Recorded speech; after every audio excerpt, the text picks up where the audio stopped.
Assalamualaikum warahmatullahi wabarakatuh.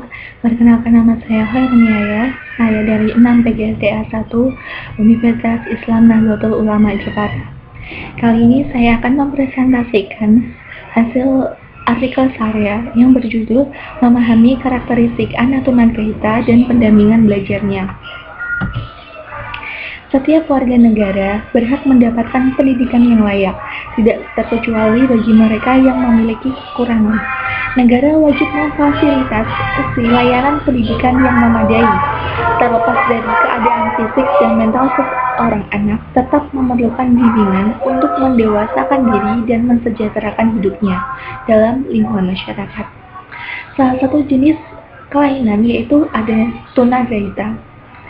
Tunagrahita atau seseorang yang memiliki hambatan kecerdasan, menurut Kusawan, merupakan anak yang memiliki inteligensi yang signifikan dan berada di bawah rata-rata, serta disertai dengan ketidakmampuan dalam adaptasi perilaku yang muncul dalam masa perkembangan.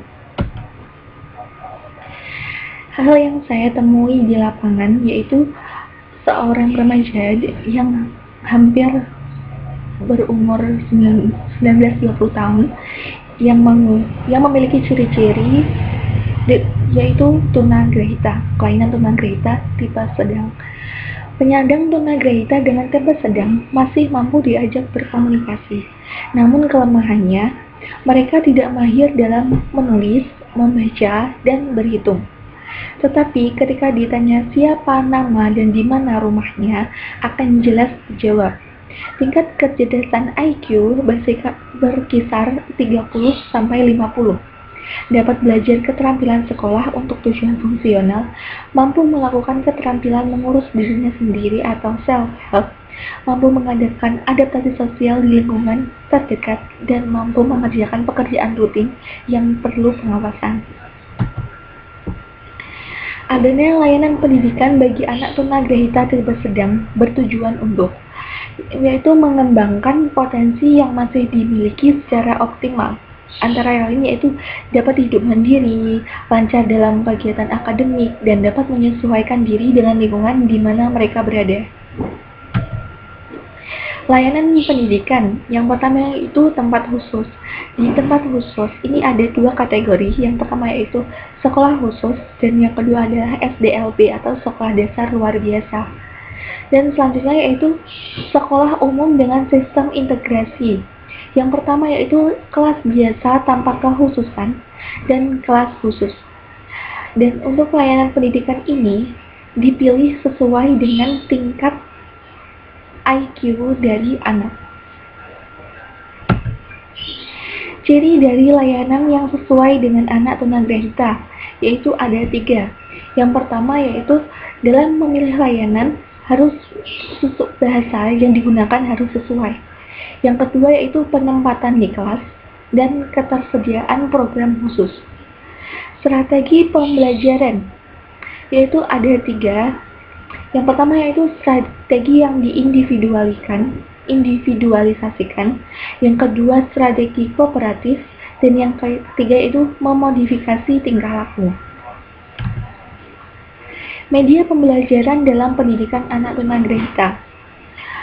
Ada ciri-ciri media pembelajaran yang sesuai dengan penyandang tunagrahita yaitu yang pertama, bahan tidak berbahaya bagi anak, mudah diperoleh, dan dapat digunakan oleh anak. Yang kedua yaitu warna tidak mencolok dan tidak abstrak, harus jelas. Yang ketiga yaitu ukurannya harus dapat digunakan atau diatur penggunaannya oleh anak itu sendiri. Ada macam-macam media pembelajaran bagi anak tunagrahita, antara lain yaitu alat latihan kematangan motorik berupa form board, puzzle, latihan kematangan indera seperti latihan perabaan, penciuman, alat latihan untuk mengurus diri sendiri seperti latihan memasang kancing, memasang resleting, dan alat latihan konsentrasi seperti papan keseimbangan, alat latihan membaca seperti menghitung. Yang terakhir yaitu melakukan evaluasi.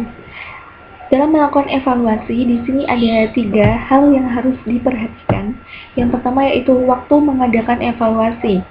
Evaluasi belajar bagi anak tunagrahita tidak saja dilakukan pada saat kegiatan belajar mengajar berakhir, namun juga dilaksanakan selama proses belajar mengajar berlangsung. Yang kedua yaitu alat evaluasi. Alat evaluasi ini digunakan untuk menilai hasil belajar anak tunagrahita dengan anak normal, kecuali dalam bentuk dan urutan penggunaannya. Yang ketiga, kriteria keberhasilan. Keberhasilan belajar anak tunagrahita dibandingkan dengan kemajuan yang dicapai oleh anak itu sendiri dari waktu ke waktu. Dan yang terakhir yaitu pencatatan hasil evaluasi. Pencatatan hasil evaluasi untuk anak tunagrahita menggunakan bentuk kuantitatif ditambah dengan kualitatif. Oke, begitu presentasi artikel saya. Kurang lebihnya saya minta maaf. Wassalamualaikum warahmatullahi wabarakatuh.